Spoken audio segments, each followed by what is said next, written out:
بسم اللہ الرحمن الرحیم۔ السلام علیکم ورحمۃ اللہ وبرکاتہ۔ تناول اسلامک اسٹوڈیو سے خوش آمدید۔ اللہم صلی علی سیدنا و مولانا محمد وعلی آل سیدنا و مولانا محمد وبارک وسلم وصلی علیہ۔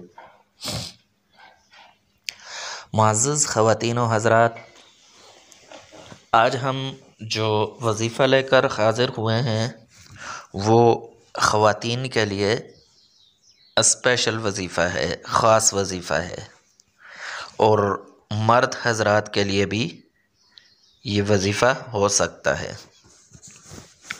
اس کی وجہ یہ ہے، خواتین کے لیے خاص ہونے کی وجہ یہ ہے کہ اکثر خواتین کچن کا کام کرتی ہیں، کھانا پکانے کا کام کرتی ہیں، تو یہ وظیفہ کھانا پکاتے ہوئے کرنے کا ہے، اس لیے خواتین کے لیے خاص ہے۔ لیکن مرد حضرات بھی کھانا پکانے کا عمل کر سکتے ہیں، تو اس لیے ان کے لیے بھی یہ عمومی طور پر وظیفہ ہے۔ تو وظیفہ اس بات کے لیے ہے کہ کھانا پکاتے ہوئے اگر یہ وظیفہ کر دیا جائے تو اس وظیفے سے اس کھانے کے دو فائدے ہو جائیں گے۔ پہلا فائدہ یہ ہے کہ کھانا لذیذ ہو جائے گا، کھانے کے اندر لذت ایسی ہو جائے گی کہ کھانے والا انگلیاں کاٹنے پر مجبور ہو جائے، تو کھانے کے اندر لذت پیدا کرنے کے لیے۔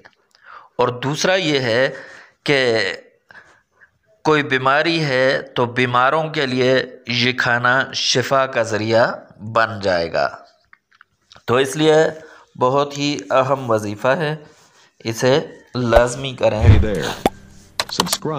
تو وظیفے کی طرف آتے ہیں۔ وظیفہ یہ ہے کہ جب آپ کھانا بنائیں تو کھانے کے اوپر، کھانے کے دوران 7 دانے کلونجی کے لیں اور ان پر 7 مرتبہ بسم اللہ الرحمن الرحیم پڑھ کر دم کریں، اور پھر اسے اپنی ہانڈی میں ڈال دیں۔ کوئی بھی ہانڈی ہے، چاول ہیں یا کوئی سالن بنا رہے ہیں کوئی بھی، تو اس کے اندر وہ 7 دانے ڈال دیں، انشاءاللہ بہت ہی نافع ہو جائے گا۔ تو تناول اسلامک اسٹوڈیو سے اجازت دیجیے، اللہ حافظ۔ Hey there. Subscribe to my channel. And also press this bell icon.